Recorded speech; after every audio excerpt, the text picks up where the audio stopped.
Greetings and welcome back to 50 Shades of Beige.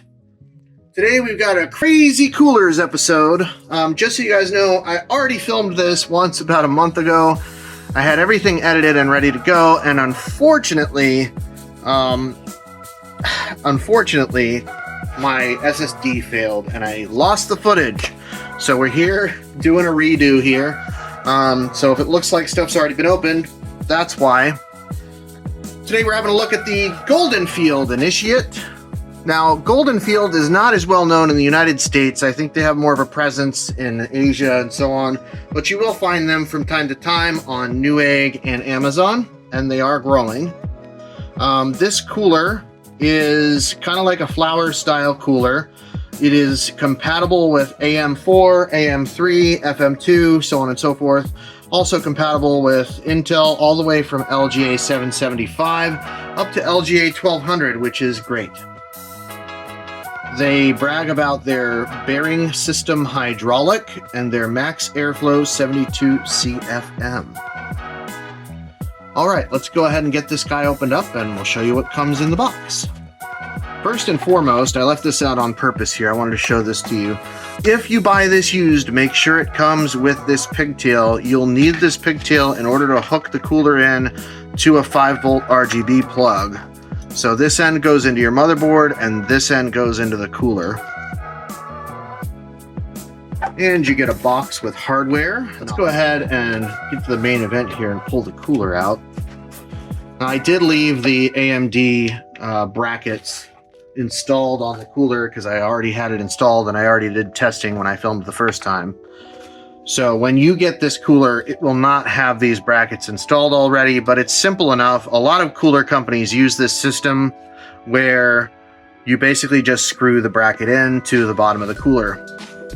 We have 4 heat pipes and they're laid into a solid piece of aluminum.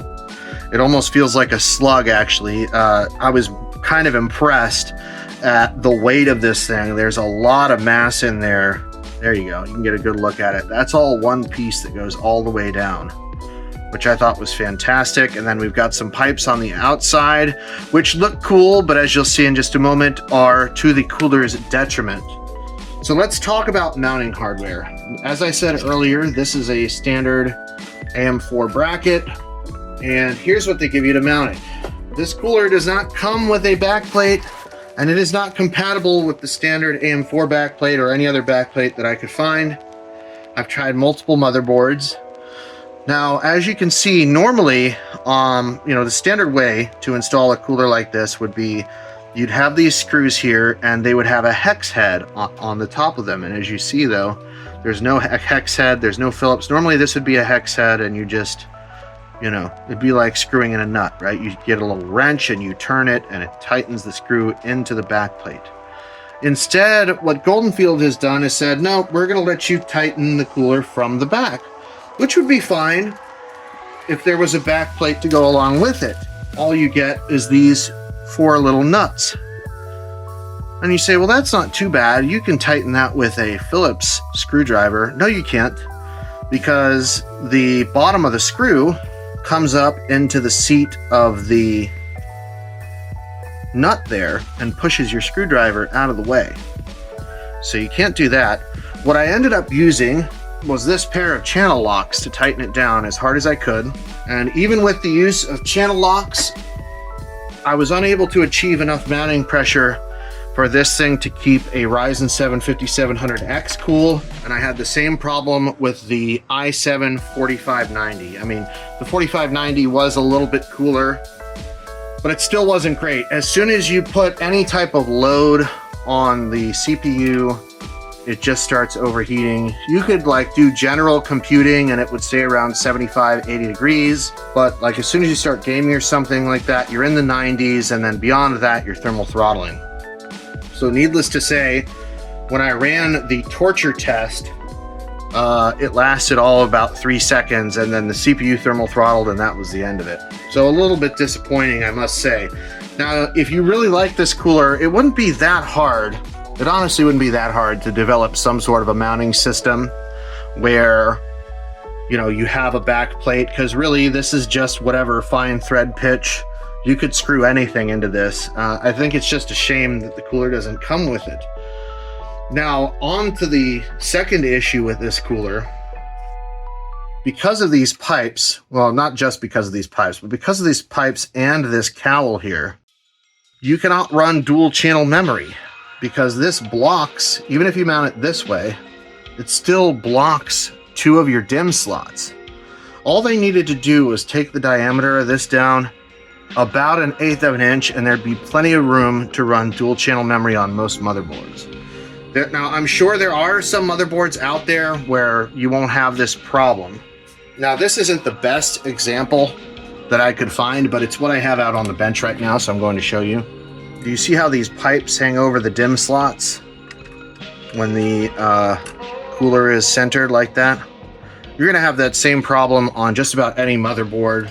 Like I said, this isn't the best example of a motherboard, but it's what I have out on the bench right now. So this is really just a highly unfortunate combination of design errors on Golden Field's part. But either way, I went ahead and I mounted it up and I did some testing. So I'll throw those up on the screen right now, and I'll show you some footage of the cooler running in a case so you can see how it looks in your build. All right, now the last Crazy Cooler episode, you guys asked to see the cooler in a build, so here you go.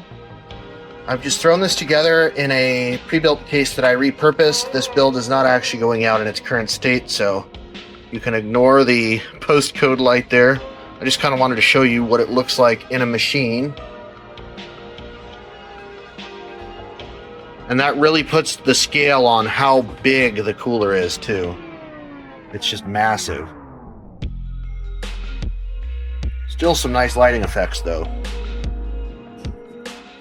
So in conclusion, do I recommend this cooler? No, not at all, but I am going to use it.